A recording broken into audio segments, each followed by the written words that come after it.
we are going to get this, show on the road. We're going to start with a call to order, and we're in the emergency evacuation procedure.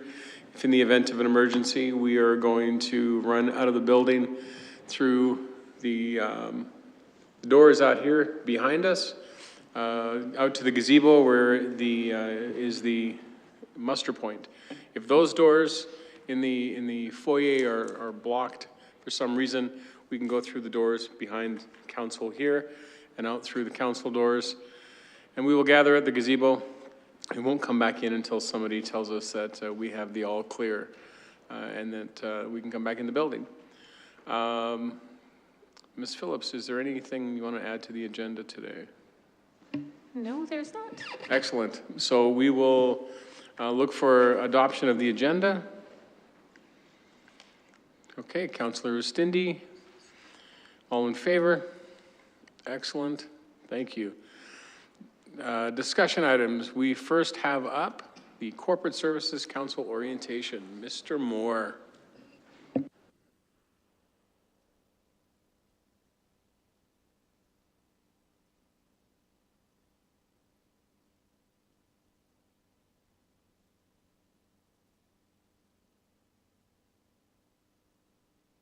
Thank you, Deputy Mayor Payne, and Happy New Year to you and Council.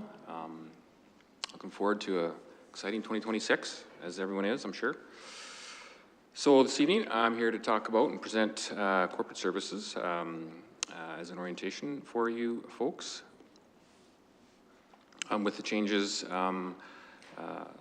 last year, the org review changes that were made, there was some slight change in corporate services where HR was moved under the corporate services umbrella. So this is kind of the at the managerial level and up of the structure of the department, the director, which is myself, of course, and 3 managers and an admin coordinator. So that's our current structure.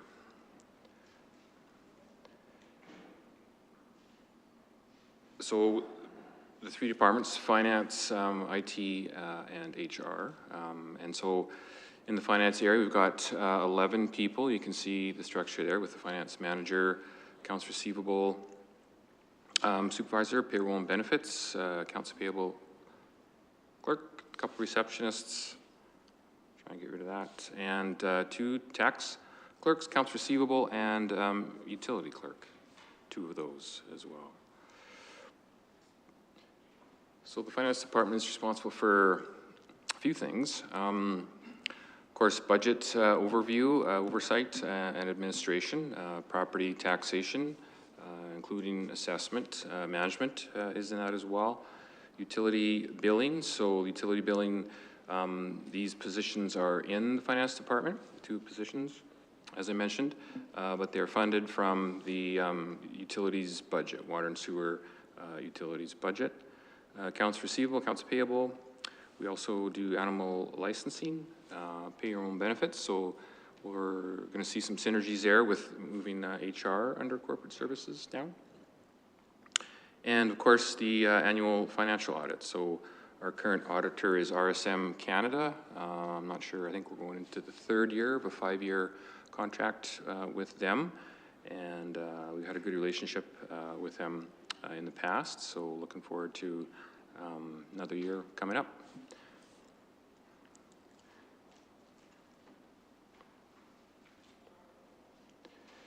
Some numbers and stats, just when you're out in the coffee shop and want to drop a few of these. Of course, we're the main contact for residents and visitors at the front counter. Via phone, we also handle a lot of the paid parking inquiries and that sort of thing. That's handled between us and Protective Services. We send out just under 9,000 tax notices this past year in 2025 and about 100,000 utility bills annually. We process 5 payroll batches each month and responsible for processing all invoices and paying vendors. So check runs are completed bi-weekly, as I'm sure most of you know. And we sent out just over 3,900 payments last year.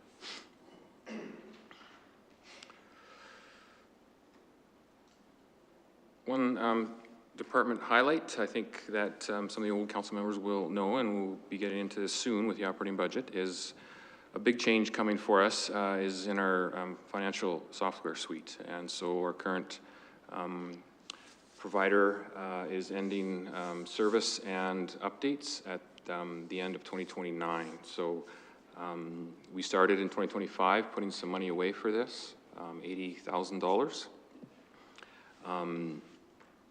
And so we've heard some numbers from other municipalities that we've been speaking to, and the numbers are a little scary. So we haven't come up with a plan yet as to when we're going to do this, if we're going to adopt early or towards the end. But we'll be asking council for some more money to put into reserve for 2026 as well. And I think that's about it for finance. Any questions from council? Finance function.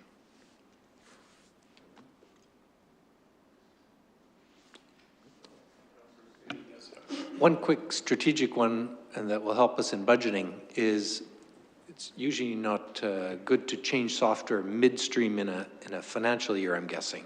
Or are we talking about a management software, not the actual finance software? Because I'm thinking then we want to aim for 2 years before it all ends rather than 3 years, when we can't go back to what we knew if it really failed in the first week. I hope that's not the case. But yeah, exactly. Yeah, through the chair to Councillor Rousseau, it's a good question. It will probably be, you know, an implementation. It'll take over like a period of 2 years. You know, I imagine we'll have to set it up, test it, have kind of like a, you know, a test database, and then go live at some point.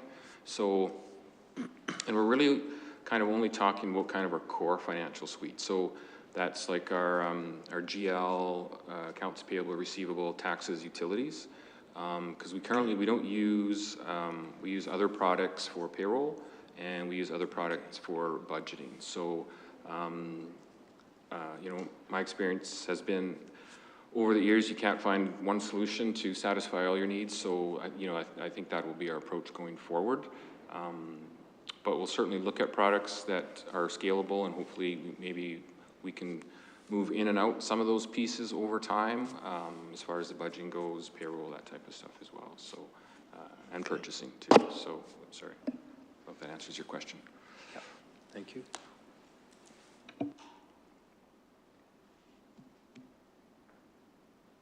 Good, okay. Next is IT, information and technology. So IT department currently consists of 6 dedicated professionals specializing in the key areas that we manage internally of technology and information management. So we have our IT manager, of course, network and security administrator, system support analyst, desktop support technician, and GIS and data coordinator. So we, this is all in-house services and staff. We took that over from a contract provider a couple of years ago, and generally it's gone very well. And I think it's just opened our eyes as to the stuff that wasn't getting done in the past. And so I think we've improved in a lot of areas with our network and security and some of the measures we put in place in recent years. And so, yeah, it's been a good transition.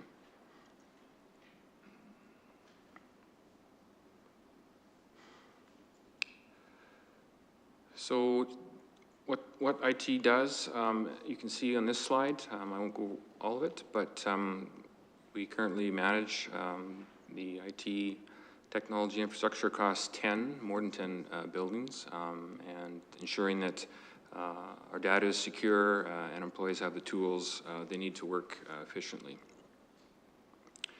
I think, as we all know, cybersecurity has become so important these days, and I believe our staff are doing a great job, and we've got a very secure, stable environment. So those are some of the areas you can see that IT looks after. I won't go into all those, but any questions on that from council?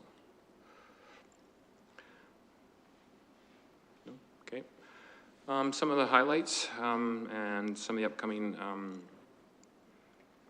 plan, strategy for 2026 and beyond. So they completed a full network infrastructure overhaul across town sites, improving our speed and reliability. We've deployed, as I touched on just a minute ago, multi-factor authentication, which significantly enhances security. We've also got hybrid backup strategies, which we didn't have in the past, that are both cloud-based and on-site storage. So it helps us with the redundancy and disaster recovery. We have been working on established unified digital identity for all staff, providing town-issued email addresses and secure login credentials. So this has enabled us to streamline communications and access. We've also standardized our hardware lifecycle, evergreening as we call it, for laptops and critical networking equipment. And that's a project we started when we took IT in-house, and because we found that some of our equipment was not keeping up to the standards and the requirements needed for networking. So that has turned out very well for us.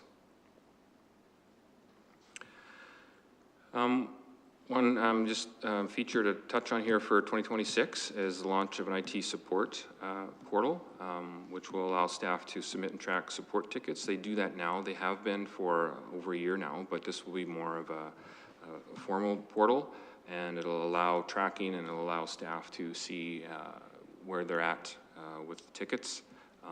They'll be able to request hardware, software licensing, and some self-service resources. So that's the plan for 2026. Any questions on IT from council? Okay. The last department, Human Resources in Corporate Services. So the current HR team has 2 members, the manager and coordinator. Both are CPHR professionals. And I think they've done an excellent job of striving to be the trusted advisor for staff and management and offer comprehensive knowledge and experience when it comes to recruitment, promotions, that sort of stuff. So Human Resource provides services to our staff complement of over 250 employees, including full-time, part-time, seasonal. Supports departments in the workforce planning through budget and throughout the year, job description development, evaluation, recruitment, interviewing and hiring. Also, HR looks after corporate learning and corporate development initiatives that stretch out across the whole organization. Compensation and benefits, and disability claims.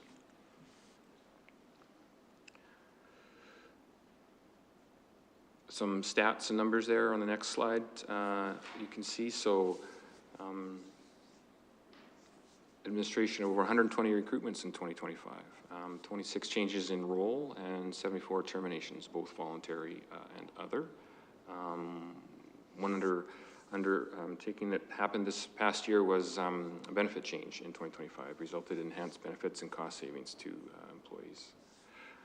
We're also looking going forward to review Dayforce. As I mentioned, that's our payroll and benefits module, not part of our core financial suite. They offer modules in different areas, and so we're going to be looking at that, where we can add those on to our current product to better support staff and managers with timely, detailed information. The highlight for 2026, hopefully, with budget approval, will be a comprehensive compensation review, which we plan to get budget approval and funding for in 2026 to ensure our pay rates remain competitive and sustainable. And I think that is all. I too would just like to point out that we are having a change in HR. As I think council knows, Roxanne Gerard is leaving us. The 16th is her last day. And I just want to say thank you and wish her all the best. So I think she's here. Yeah. Any questions from council on HR? One quick question, in terms of the data for recruitments and changes, is that a typical year for us? Or is it a typical number for a town our size? Is that a sweet spot, in other A words? sweet spot, yeah. Good question through the chair to Councillor Oosthuizen. I don't know if Roxanne feels like jumping in there. But. Well, Becky's tracking this data for us, and I think she could probably say it is probably pretty ongoing for us with the staff that come and go over for our seasonal hires. That number is probably fairly consistent. Last year was 115. That includes all of our seasonals. So, and for a community of our size, we're unique because of the tourism, the need for, 30 to 50 parks employees is kind of unheard of in a community of our size. And I'll just point out too, we didn't get that number quite updated. Becky looked at it, she said it's probably more like over 275 employees now. At our last one was 280. Yeah, I think it's right almost to we almost broke the 300 mark at peak. It's a significant part, I think. Anyone else? No? Thank you, Mr. Moore. Oh, wait. Just clarity, the terminations could be departures of, we haven't let go 74 people unplanned. My assumption is this is, summer students, seasonal, all of those things ending, not. Exactly. Yes, that would include all types you just mentioned, Mayor Hansen. Yeah, Great. for sure. I assumed. Good assumption. We're trying to be employer of choice. When I saw that number, my first thought was, oh my gosh, then I realized, oh no, wait, that's all the seasonal kids. Okay, last call for questions, because everyone seems to jump in after I think I'm done. Okay, thank you, Mr. Moore. We appreciate you.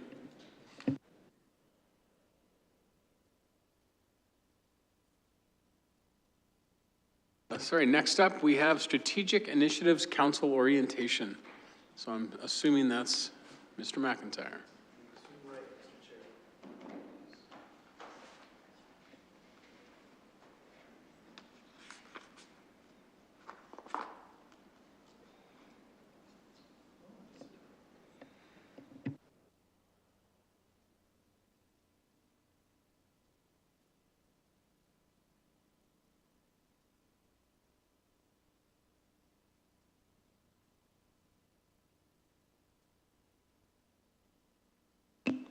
Okay, just making sure we've got all of our presentations straight. Good afternoon, Mr. Chair, Council, Mayor. Thanks for coming to your own Committee of the Whole meeting. We're going to give you a brief and high-level council orientation of strategic initiatives. We're going to overview the division, the mandate, the structure, and recent accomplishments. So here is a quick look at our organizational structure. And just shows, of course, that council, you're the ones making the decisions and directing our chief administrative officer, who turns around and gives me my marching orders. And we've got a great team in communications, economic development, and tourism. So a little bit about the people who are in the division and our roles. So I've got myself, which is the Executive Director of Strategic Initiatives. So I'm helping you out with strategy. I love driving cross-departmental collaboration. It's probably one of my favorite parts about the gig.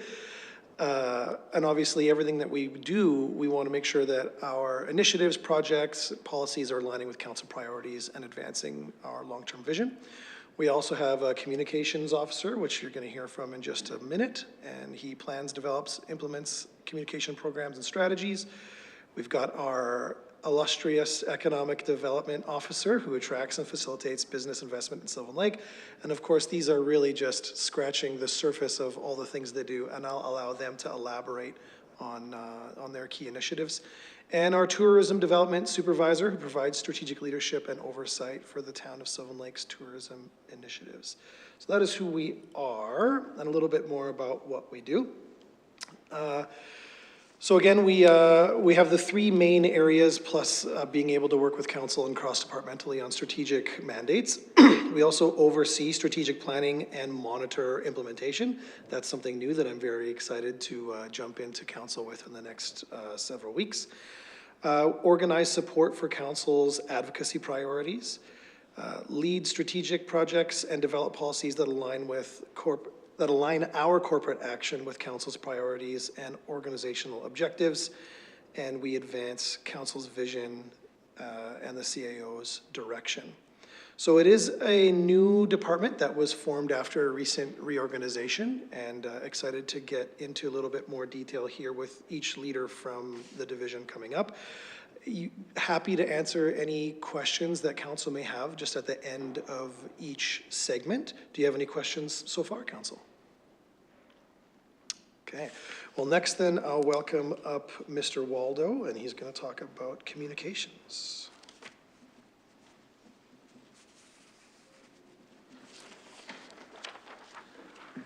So we're just scrolling through. Sure. Thank you. Good afternoon. So Sean, Mr. McIntyre explained a little bit about who I am. So I'm the communications officer. Been in the role for 5 years now, and so I lead a team of 3. We have 2 communications coordinators, so we kind of work in tandem together to work closely with our departments to make sure that all information that is needed to go out to residents certainly is where it needs to be, when it needs to be.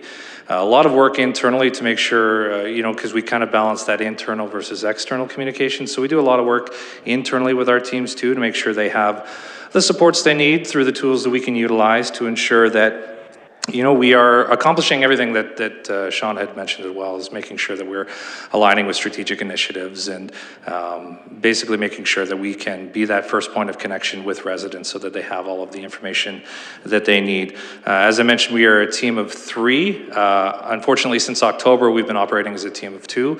One of our coordinators has been away on leave, so we've been a little bit shorthanded. So we haven't really seen the full effect of what we can do as a team of 3 to this point. But we're optimistic that we can get there in the new year, and that hopefully everything works well for everybody involved, and we can continue to raise the level of what we expect from ourselves and for the organization, for the community. So our coordinators work closely with me. We create documentation, education materials, again, trying to make those connections with the public. And we work directly with our departments to ensure that the information that we are sharing with public is accurate, that is up to date, and that it is timely.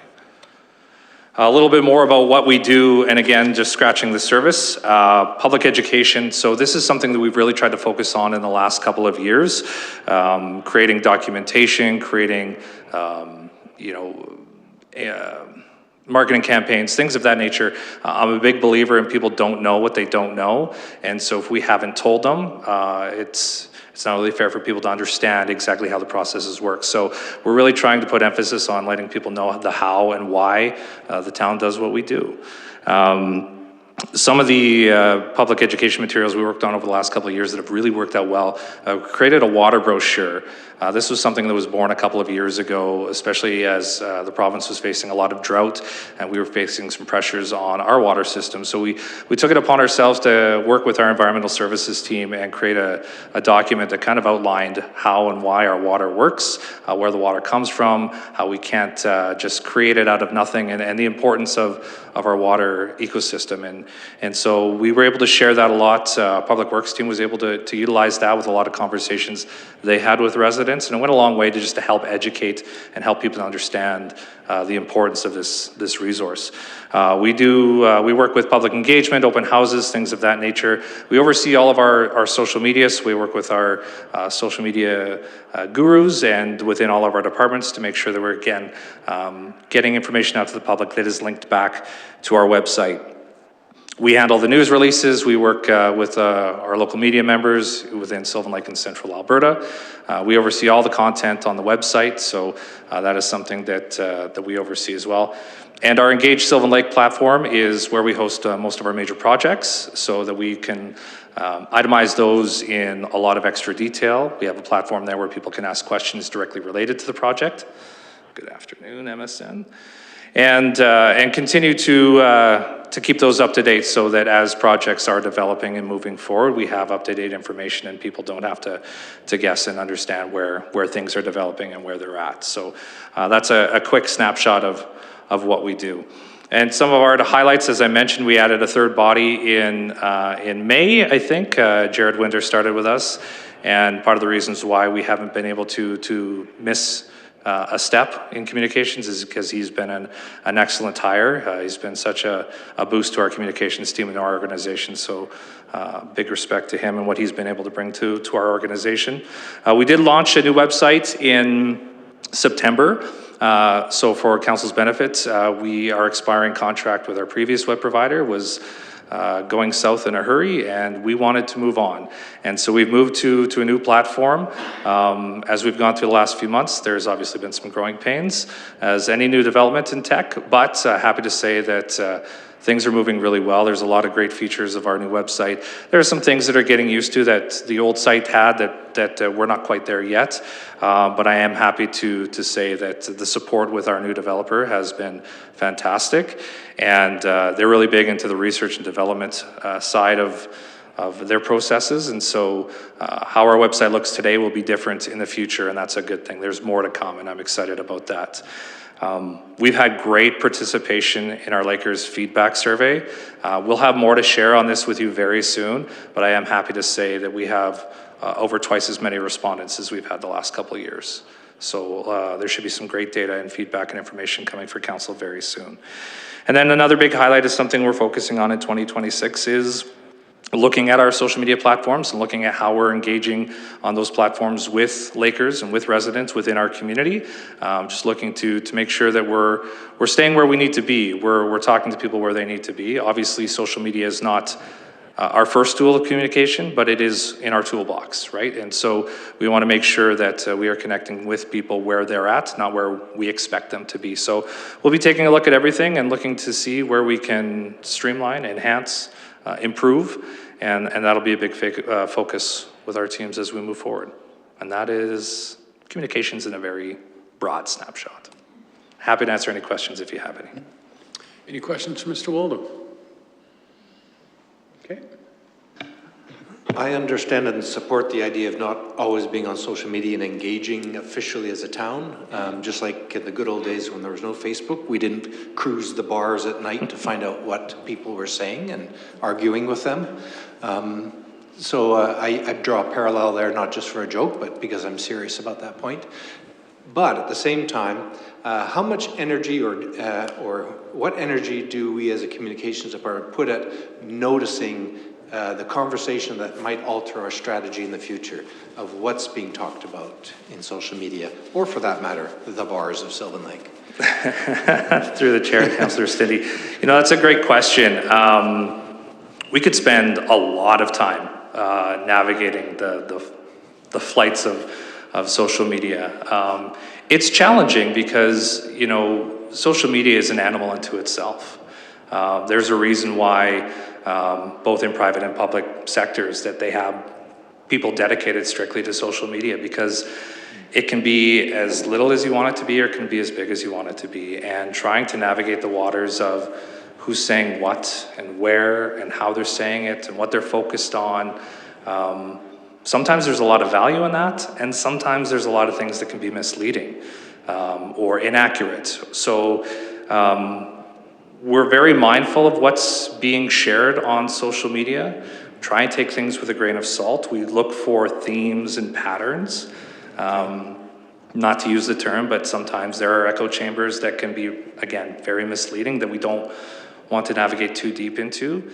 And because there's so many different pockets throughout social media that this is exclusive to a group and way of thinking over here, and if we were to concentrate and focus over here, we may only see one element of one thing. And so it is challenging to look at everything with a broad eye, but we do what we can, and we do have individuals throughout the departments, throughout the organization that oversee specific channels as well. So it's not just the communications department overseeing, like we oversee it all, but we also have hands in other departments that are reviewing constantly. And so we're in great connection with each other to make sure that everybody is aware of what's what's happening. And we look for flags and things that might require a little bit more attention from maybe more of an official capacity. Thank you. Anyone else? Yeah, Teach. So, just to clarify, so when you say you have people that are reviewing the things that are kind of on social media, are there people, I guess, for example, I got tagged in something the other day and it was a concern about a certain rental situation and it was incorrect information that was being shared online. And it's good that I was tagged. I'm hopefully going to be able to clear that up with them and stuff. But do you have people, we're not always going to be able to catch everything. And these things have a tendency to kind of snowball quickly. Like if you look at the comments on these things, all of a sudden the town's the worst town that's ever existed because they, you know, kicked somebody out of a rental or something like that. It's important for me to defend the town and the people that work here in the town, especially as I get to know everyone. You start having a heart for people. So do you have people that are on these groups on Facebook where this stuff happens, where they're like looking at these stuff? And is there a way where if we're not tagged or we don't see it, that could come to us and so that we could solve that issue or help the people with the clear misinformation that's going on so that we can clear it up? I think that, well, I think actually going to bars might be a great idea because drunk people tell the truth a lot of the times. But jokes aside, I think it is important to understand that while we may not like social media, it's very much here. And I think it's important to be able to kind of help clarify things. As we saw, you know, over the election stuff, things just go quickly. So do you have people that are looking at that? Can they bring that to us quickly? Is there ways that we can be quicker in clarifying the things that are often said that aren't true or are half-truths, I guess, if that makes kind of sense? Yeah, so through the chair, Councillor Johannesson, so when we have staff that oversee our specific channels, right? So obviously in communications we have access to all of our channels and our platforms, but our crew, like tourism, will have their channels and their platforms. We also have our teams over at WCC that will oversee their platforms and channels. So we see those that are specifically tagged to us because they're business accounts as opposed to individual personal accounts. We see what we can see and what we have access to. Now, obviously, everybody has their own personal access for those that navigate through their own accounts and things of that nature. And we have had staff share with us, screenshots of, hey, this might be a thing, or I saw this. So I think staff are pretty aware of when they see things. It's sometimes there's a fine line too of responsibility, only saying that we all have a responsibility as town employees, but at what level do we expect somebody on their personal time to report something back to that may or may not have anything to do with them or the town or something else? So we're aware of things when they're brought to our attention. Certain things are locked behind privacy through certain groups or pages and things of that nature. So we see what we see when they're brought to our attention. If we see things that specifically are related to the town, where in your scenario, if you saw something that you wanted to clarify or maybe provide more information on through the direction of the CAO, is maybe something that we could look into. Some logistics around that, I'm sure. But I think that at the end of the day, if there's anything that we can do to help clarify or educate people with proper and accurate information, we'd like to do so. Yeah. Thank you, Mr. Waldo. I just wanted to add to that, if you don't mind. One thing is, we won't engage on other social media pages and respond to posts. We'll lead the narrative. So, for instance, we saw a lot of communications around the notice of motion that's coming to the next council meeting. We didn't engage in that on those social media pages, but we made our own post. Social media, and I thought that was an interesting analogy, Councillor Stindi, around the bar scene. The one thing we learn when you take training on social media is it's often the vocal minority that you'll see on there. As Mr. Waldo pointed out, you get groups of people on different sites. Different people lead them, so different people are in there. So, it's not seen as a valid place to complain to the town. The valid place is to contact us through Engage so we can respond. But when you see things through social media, we're more than happy to provide you with some information if you feel that you need to engage. But we also caution that, one thing that, the one comment we heard in one of the sessions I was in, or it was a legal one actually, and the comment was, if the people that are commenting and posting on there, do they live here? Because a lot of times you have people that are part of different groups or want to create a response from people that will get on there and make comments or make posts, and that they don't even live in our town. So you just need to really be careful with social media. So we prefer to lead the narrative. You will never see us post on rant and rave. And I mean, we've had counselors do that. And even then I'd caution you, be careful what you're posting because it's not our official form of communication, so. Yeah, so I probably have a different opinion on this, maybe because I'm the youngest person here apparently, but, for me, I think that in the feedback that I've gotten, is that many people either are not aware of the town's Facebook page or where to go on the website. And quite frankly, many people are just lazy and they don't have the time or effort and they just want to complain.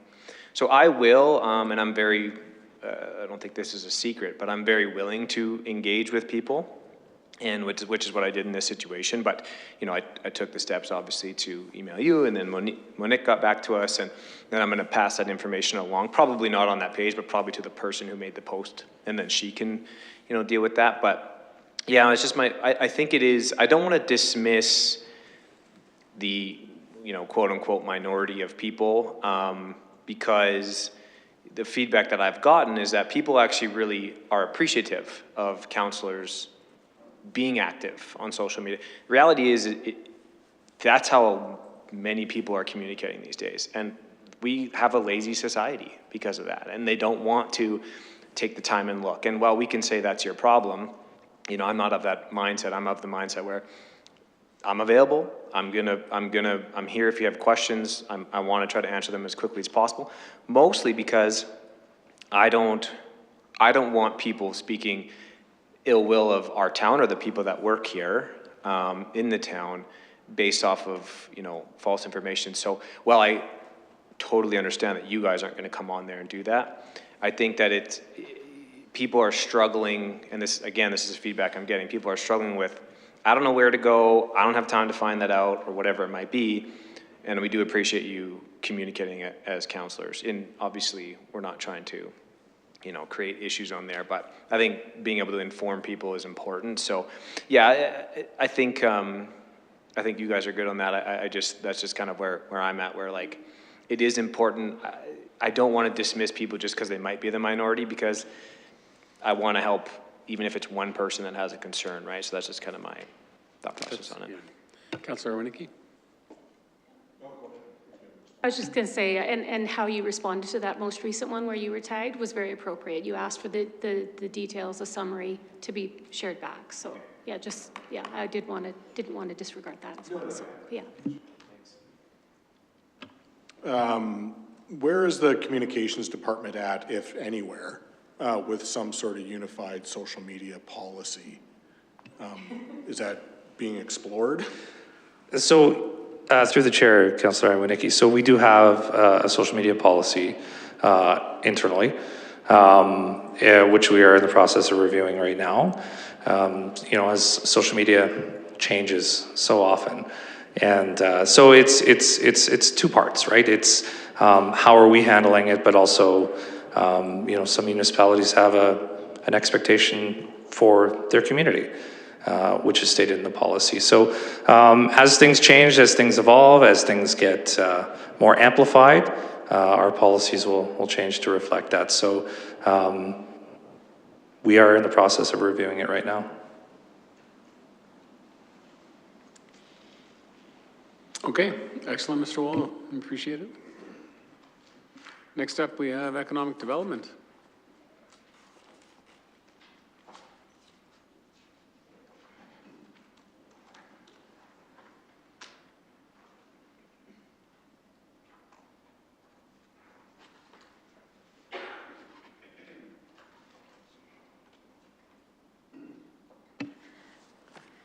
Good evening, Deputy Mayor Payne and councillors.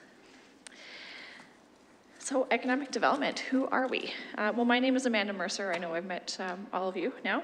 I'm your community's economic development officer. There's only one of me, but I rarely work alone. It's a really collaborative department. The role exists in some ways to maintain effective communication and engagement channels between businesses and the municipality and other stakeholders, such as business support organizations, business investors, and site selectors. This communication specifically is important to foster a connected and thriving business community. We are adding to the budget coordinator position this year. And this work will help, or this position will help us to be a little more strategic and a little more effective at how we can reach more businesses in the community and get ahead of some of those conversations around expansions within the business community.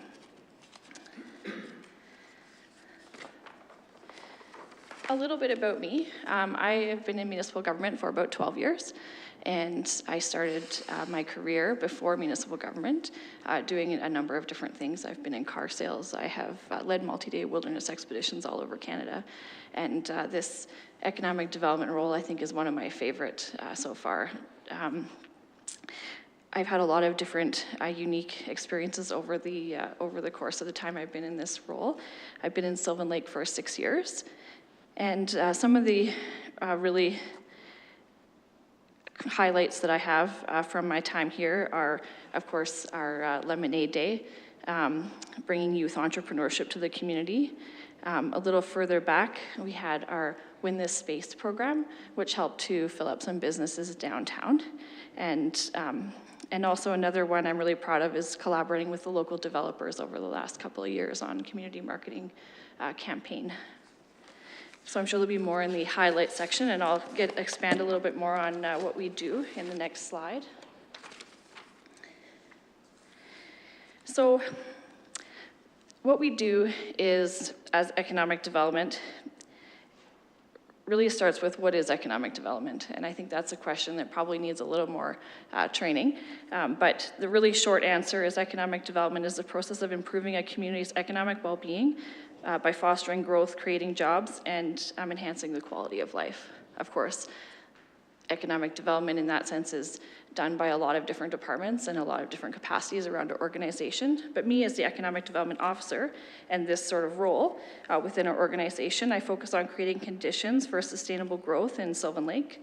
This involves identifying opportunities to attract new businesses and industries that align with our community's strengths, while also supporting existing businesses to thrive. I work closely with entrepreneurs, investors, and regional partners to develop strategies that encourage innovation, job creation, and long-term economic resilience. By analyzing market trends and leveraging data, I ensure that our initiatives are informed and impactful. Beyond strategy, my role is highly collaborative, as I mentioned. I build relationships with stakeholders, government agencies, business leaders, to foster partnerships that drive investment and development. I also promote Sylvan Lake as a destination for both business and lifestyle, highlighting its unique advantages through marketing campaigns, networking events, community engagement. Ultimately, my work is about connecting people, resources, and ideas to create a vibrant economy that benefits both residents and businesses alike. Some highlights. So 2025 was a year of data development and investment readiness. We now have an updated community profile that is over 84 pages long and contains a ton of useful data about our community. New in the profile this year, we added employee wages. So there's a big section on employee wages, which is helpful for employers who are looking at expanding or wanting to make sure that their wages are in alignment with the rest of the province.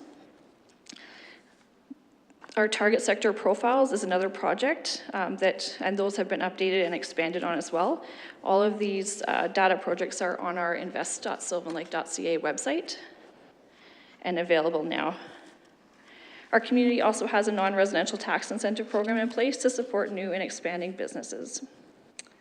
For 2026, looking forward, I'm really excited to be starting to work with the downtown business community in preparation for the 2027 road construction project. We know that's going to be a big deal, and we know that's going to be impactful, and we know they're going to need our support. I'm excited to be cleaning up the Invest Sylvan Lake website business resources and support information section. If you go in there right now, it's a little bit less organized than I would like it to be, and there's probably some more resources we can put in there to help businesses access those effectively. And I'm excited to potentially bring on a new teammate to support more initiatives and add more capacity to our economic development initiatives. Now, part of this, you may have noticed you have our economic development strategy on your desk. And I didn't want to go through the whole thing today, but as part of the orientation, I wanted to let you know that this document does exist. We developed this strategy in 2024 and towards the end of 2024, and it's a 7-year strategy. And when I first presented this, I think you probably, a few of you will remember, we talked about some of the initiatives in here that if we got through 70 to 80% of those, that would be awesome. And then we'll probably also along the way find some different projects that really align with the goals of the plan, and we'll do those. So it's a this or something better plan. Our strategic goals of this plan are diversifying our economy for resilient growth. So strengthening our knowledge and understanding of agriculture supply chain. Cultivate the IT sector growth. Establish Sylvan Lake as an accessible community for aging in place. Identifying linkages to support destination leadership and management plan. And developing multi-use venue capable of hosting conferences, tournaments, and events. The second strategic goal is activating industrial lands for investment attraction. So that means enhancing the readiness of our industrial lands. So thinking through some of the challenges that we face as a community and some of the opportunities that we have in front of us, and how can we find opportunities that best suit the needs and the availability of our resources. Streamlining permit and zoning processes to accelerate development timelines. Implement an incentive program to encourage investment. Target some value-added agriculture and manufacturing producers across the country, specifically focusing on Ontario and Quebec. Explore establishment of Municipal Development Corporation. Attracting and retaining talent needed for tomorrow. So this is our workforce piece. So we'll look at some initiatives to support our workforce here in the community, and also develop opportunities for new workforce to arrive. So we're focusing on high school graduates, identifying opportunities in Sylvan Lake. So our kids, we know when they're growing up, are they having to leave to find jobs, or do they see themselves staying in the community and working here, and what does that look like for them, and what do they want to see? Boosting our things to do in the community to help it become a lifestyle destination. Championing the development of childcare and after-school initiatives to support workforce participation.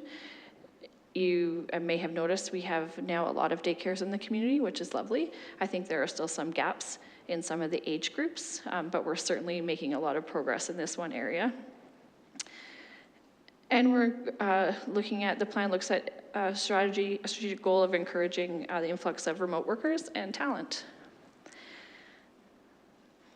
Engaging the business community for collaborative success is goal number 4. And this, I think, is part of my secret sauce. I love having the community be engaged and looking for opportunities for them to come together to work on things.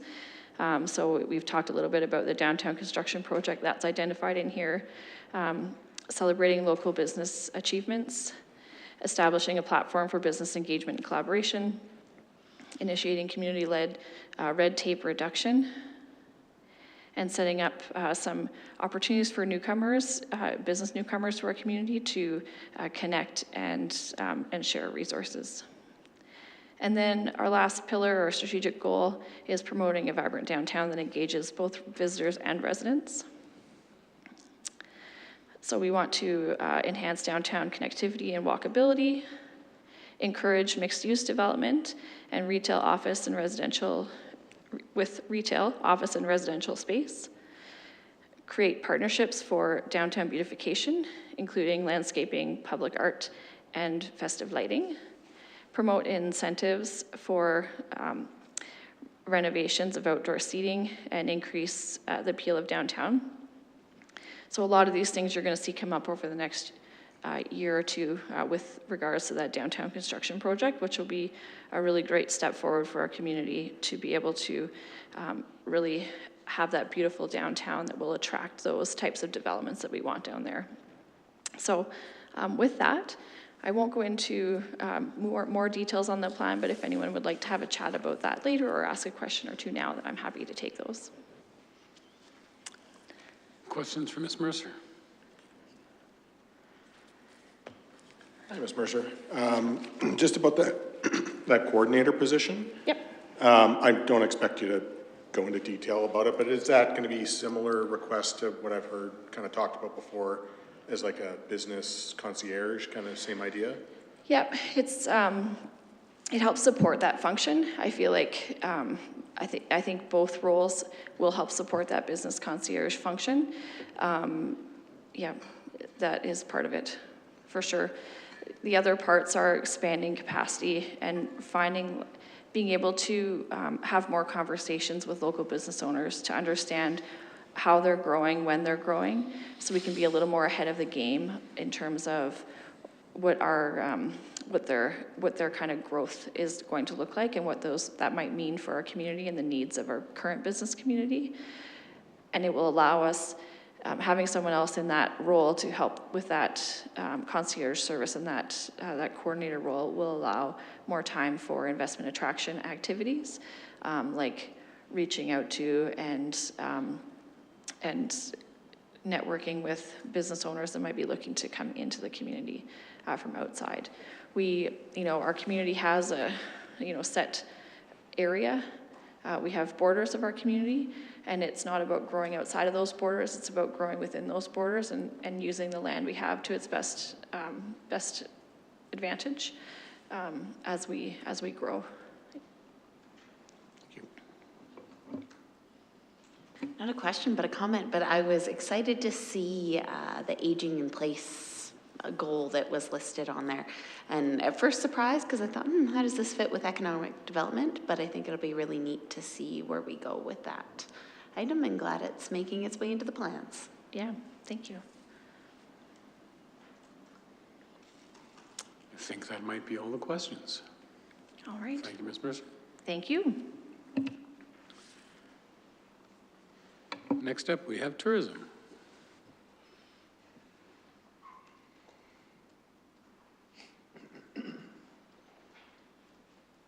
Hello, Ms. Booker. Good afternoon, everyone. For those of you that I haven't met yet, my name is Chanel Brooker. I am the Tourism Development Supervisor. It's a relatively new role for me, although I've been with the town for about 15 years now. I lead our tourism team, which consists of the Tourism Marketing and Development Coordinator, who works to operationalize our strategic plan, and the Tourism Content Creator, who works to engage the community and strengthen our tourism brand. It's easy to think of tourism as simply visitor attraction, but we actually work in 5 key areas. Those include hospitality and information, destination development, product development, industry development, and destination and event marketing. Last year, we achieved a great milestone in developing our Destination Leadership and Management Plan, which focuses on community-led regenerative tourism. We're also working alongside council to elevate the town and the Olds to Lacombe Tourism Development Zone from emerging to breakthrough status with Travel Alberta. And additionally, this year, we've launched a redesign of our website and are working on improved tourism partnership tools to help guide and support industry development further. Any questions before I move on to a brief overview of the DLMP for you? Just regard more a fact. I'm trying to remember, is Red Deer part of that zone, Lacombe to, or Olds to Lacombe? Or is Red Deer a part in the province's view? Through the chair to Councillor Ostindi, yes, they are part of that TDZ along with us.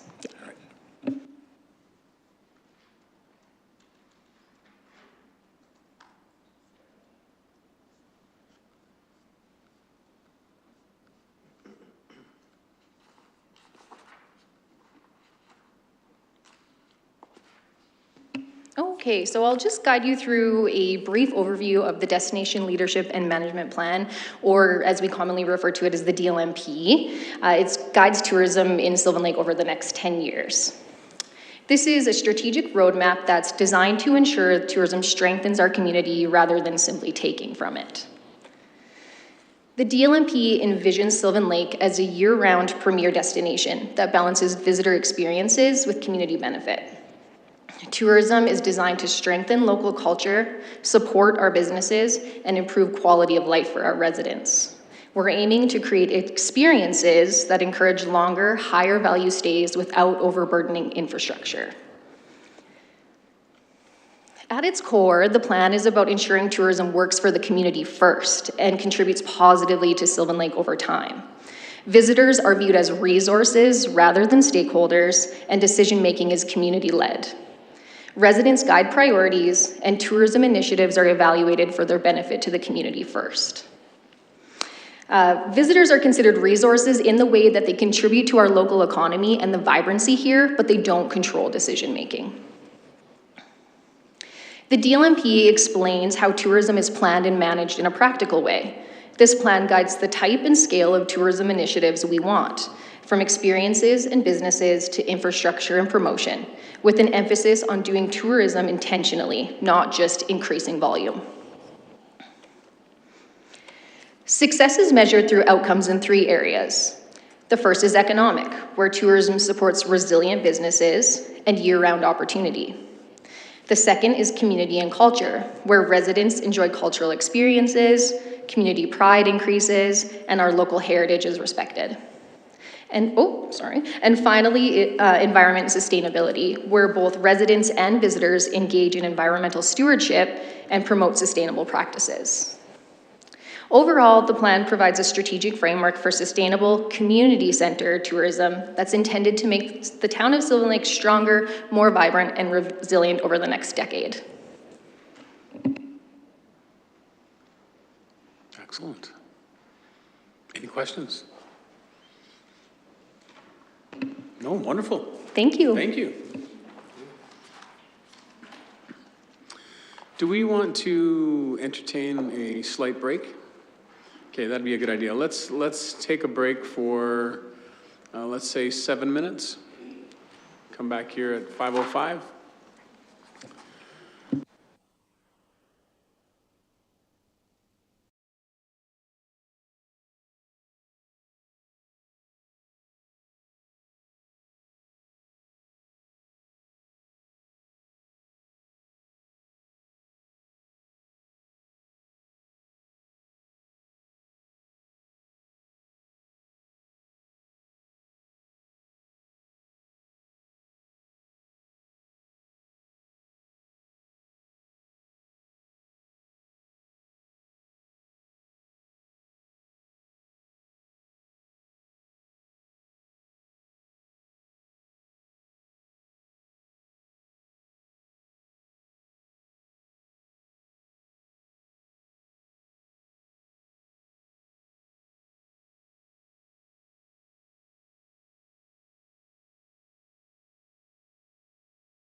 and a couple of wonderful young women sitting in front of us. So please, by all means, Legislative Services.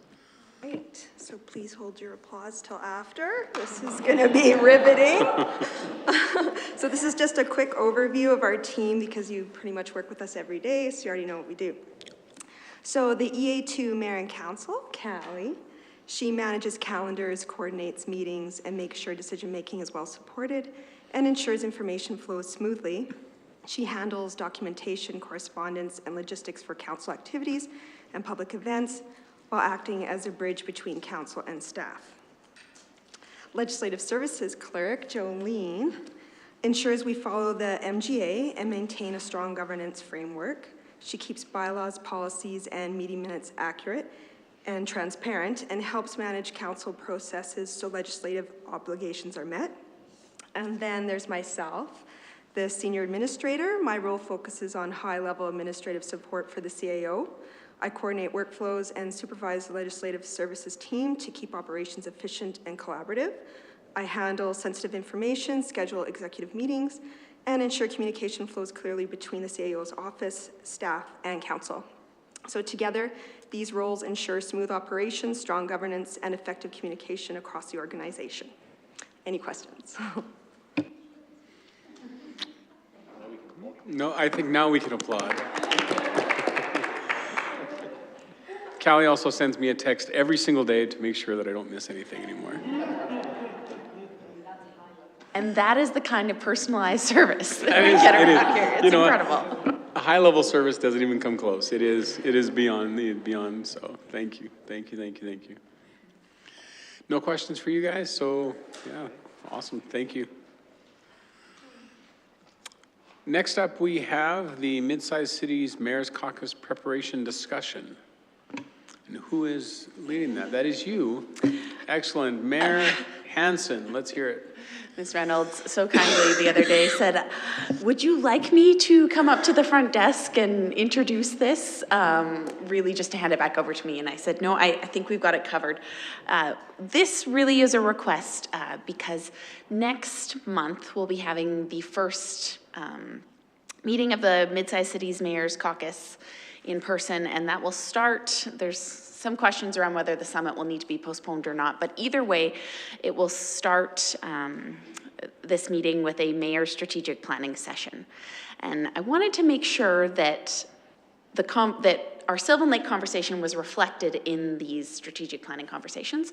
So I just wanted to leave the floor open really for a bit of brainstorming, and I've got a couple thoughts around things that are important to us that might be worth bringing forward. Normally, we'd say we already have our advocacy items, we just have to flip them over, but that doesn't work when you think we're getting this organization of a number of other municipalities. They're not advocating for Sylvan Lakes High School. They're not advocating for Sylvan Lakes expansion of an urgent care facility.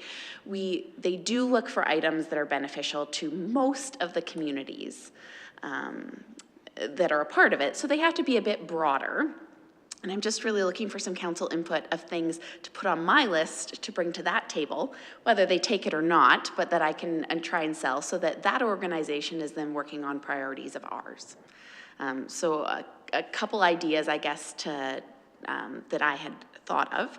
One is lodge. Many of our communities have aging lodges and seniors housing. I think that's a conversation that would resonate as an advocacy item from that group. Another potential is the changes to the school site ownership and how that works. I think that would resonate far and wide, but really was just looking for some council direction ahead of that meeting so that I go in and ensure that at least some of those priorities that group is then taking to government and advocating for are ones that are beneficial to us.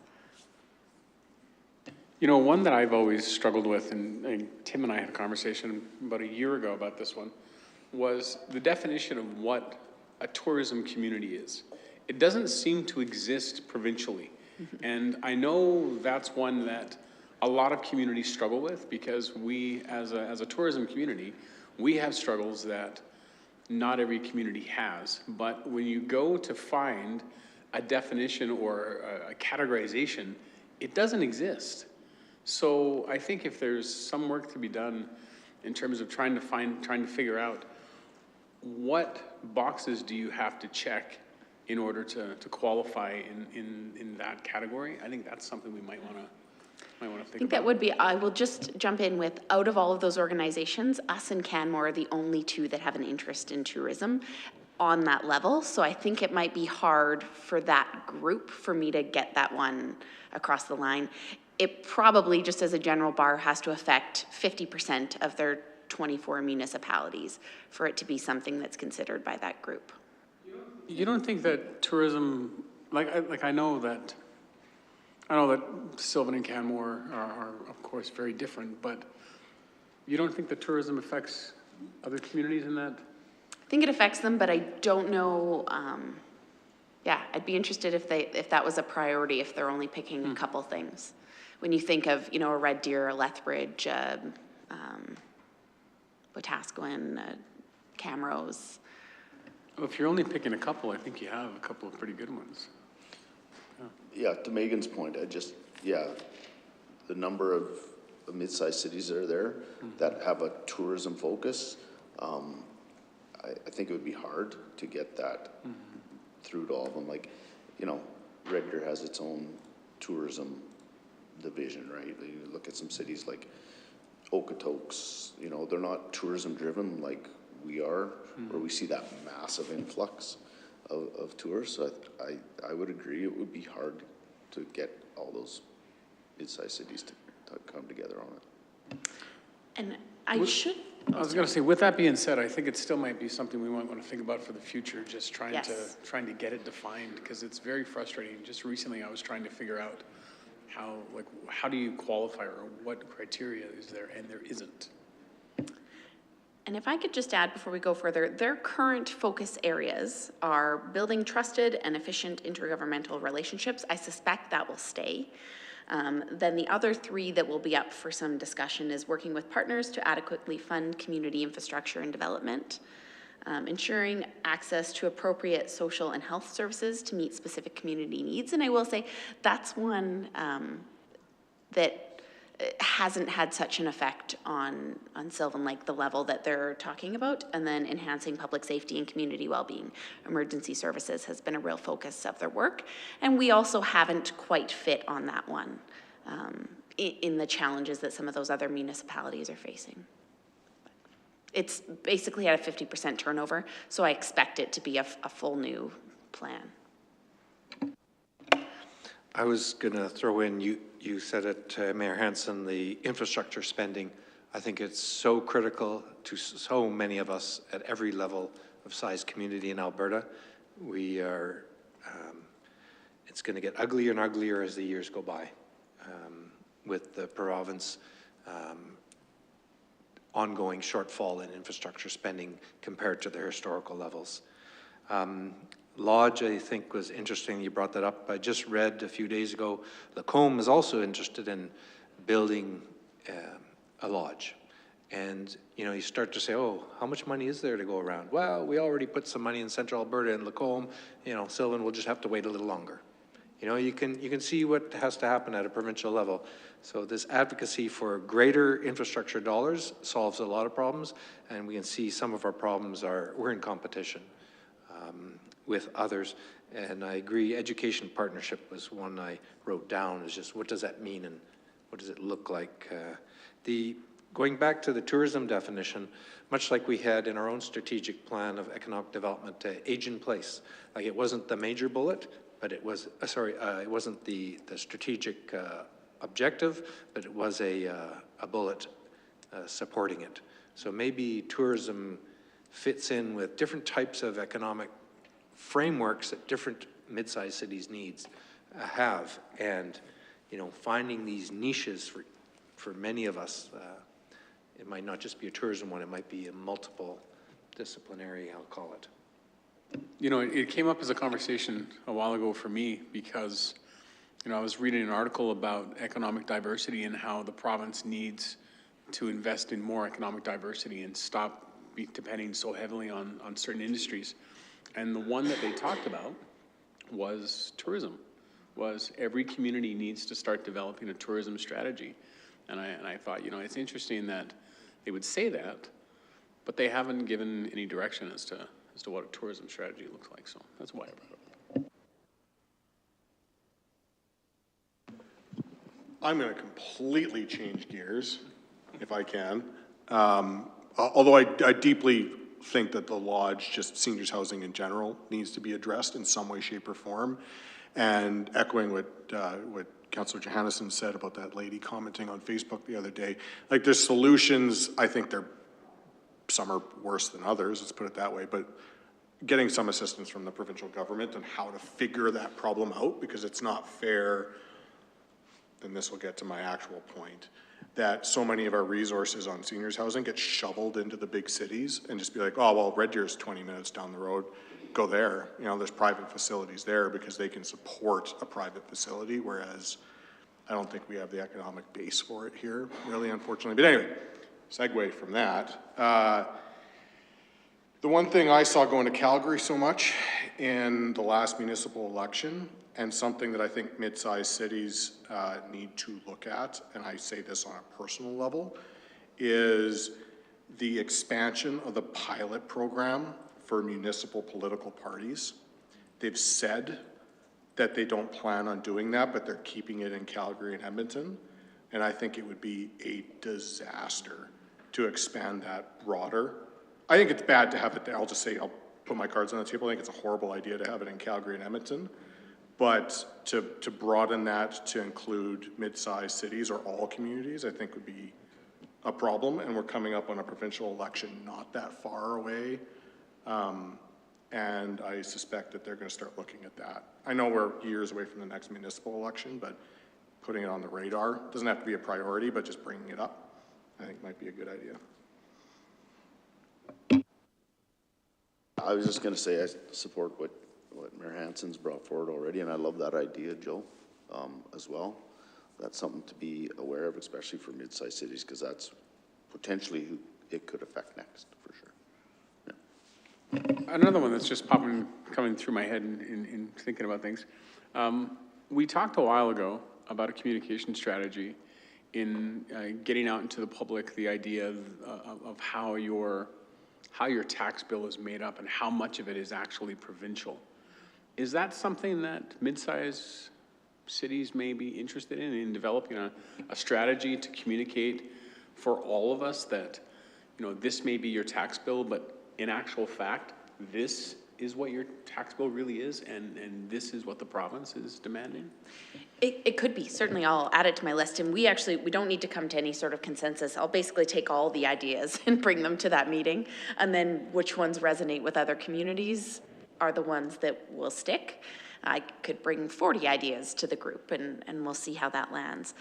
One of the things they do as they refine our goals is checking with Alberta municipalities, and if it's something that they are already undertaking, mid-size likely won't take it unless we have a different angle. So the political parties might actually be one that could potentially already be covered because our goal is not to duplicate work, and potentially the tax bill one as well. But if not, I think it's good to have both of them on the list, and they'll touch base with those and kind of see where we're at. But I do think Alberta Munis is working on that tax. They've published quite a bit in the last while, and even that further refined exactly what you're looking for. So that may already be done or be close to being done for this tax year. But I'll take any other ideas, and if you think of any after this meeting too, feel free to shoot them in an email, and I'll just come with a list.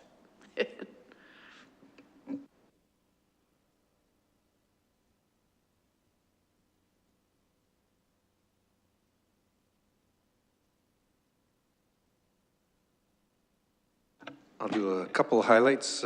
Usually I don't have these many reports, but just coincidence of committees and maybe the term starting. CAPE, I'll just throw in that so that everybody's aware of this long-term project that's been talked about for over a century, essentially, if we go back to our colonial histories beginning. But the idea of, most people think of it as a highway corridor. So when you drive west of here, you hit Saskatchewan Crossing, you turn left or right. What if we just kept driving straight through? And a new corridor. Now, it's much more complicated than just simply a highway corridor. It could be many other corridors of information or utilities. And that, there's a preliminary report that came out that gave, and what I want to leave you with is that there's a net economic benefit found in the report to just looking at the highway and the highway traffic. So that didn't look at any of the other economic corridors that could go through that same route. It just on traffic alone, they found a net benefit.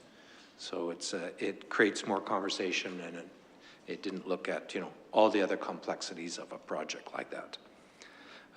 Under the hub, I thought I would just raise the point that a soup kitchen could be possible in Sylvan Lake. There has, CPA has applied for money for that, and there are people in food insecurity in our community, as we all know.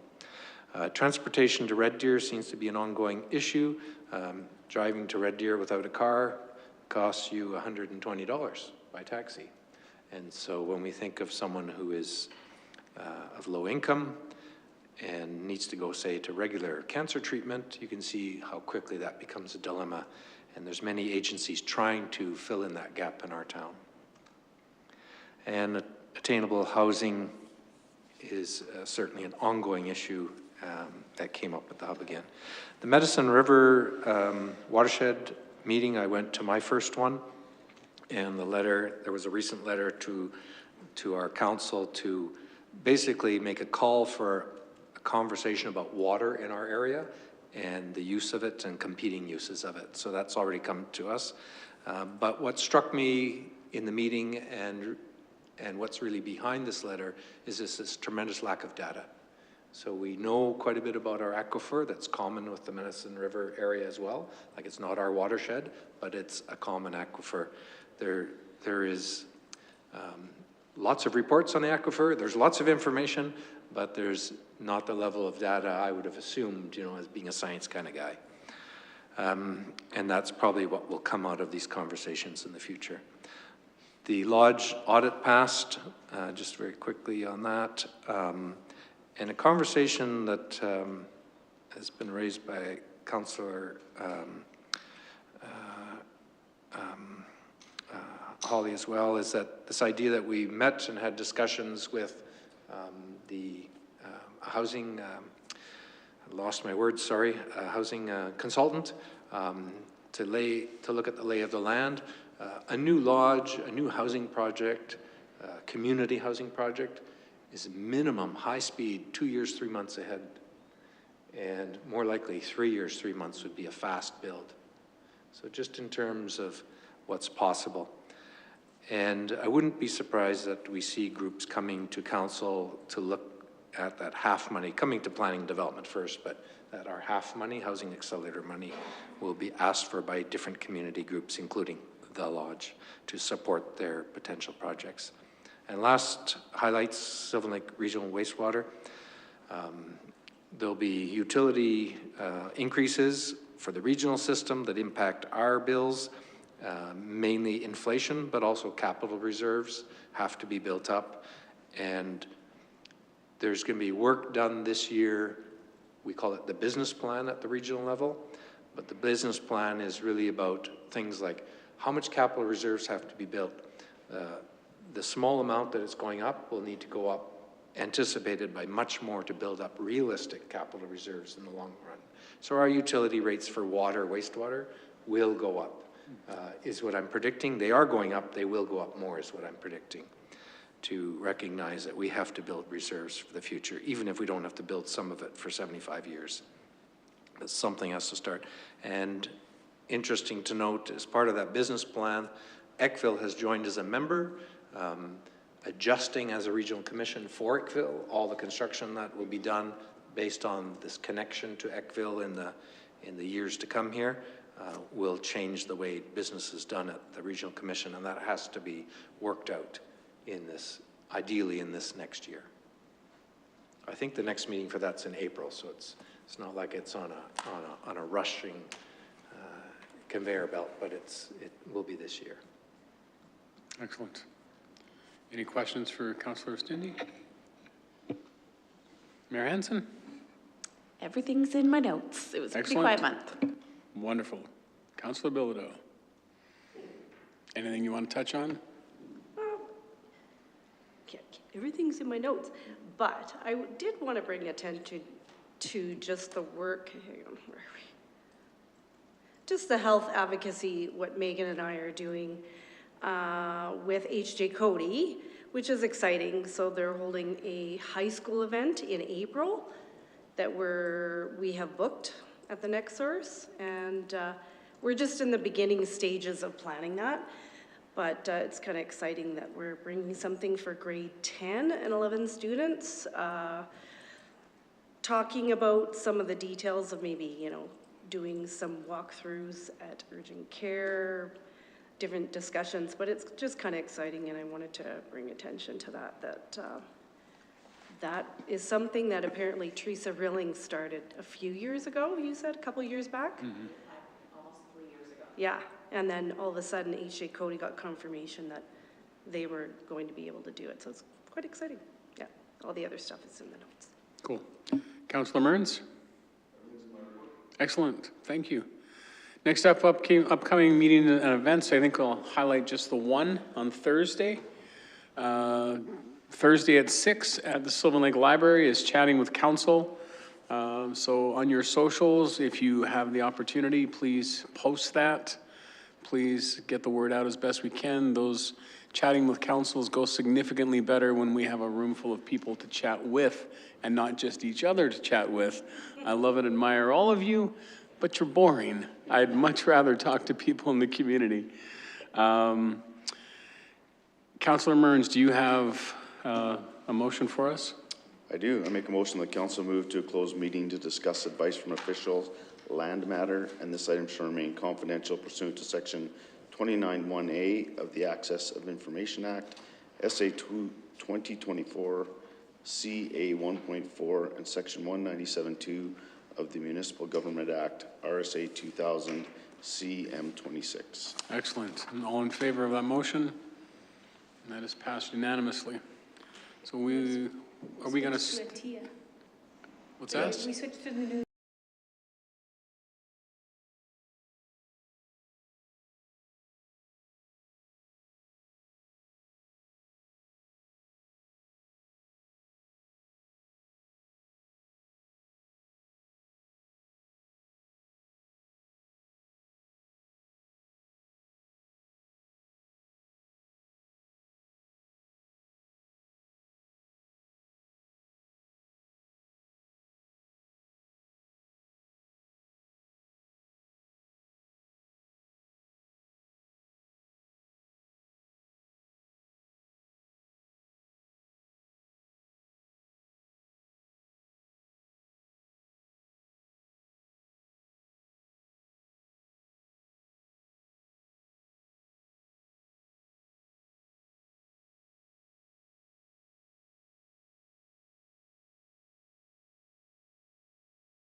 Councillor Johannesson, you bring us out?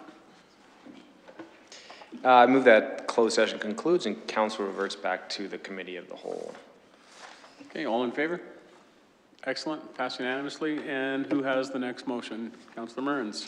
I move the council move to a closed meeting to discuss advice from officials, personnel matter, and this item shall remain confidential pursuant to section 29(1)A of the Access to Information Act, SA 2024, CA 1.4, and section 197(2) of the Municipal Government Act, RSA 2000, CM 26. All in favor? Excellent. Let's head back again.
We are back, and Councillor Johannesson is going to bring us out of closed meeting.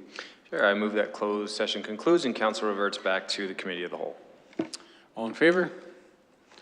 And there is nothing further on our agenda, so this meeting is adjourned at 6:23.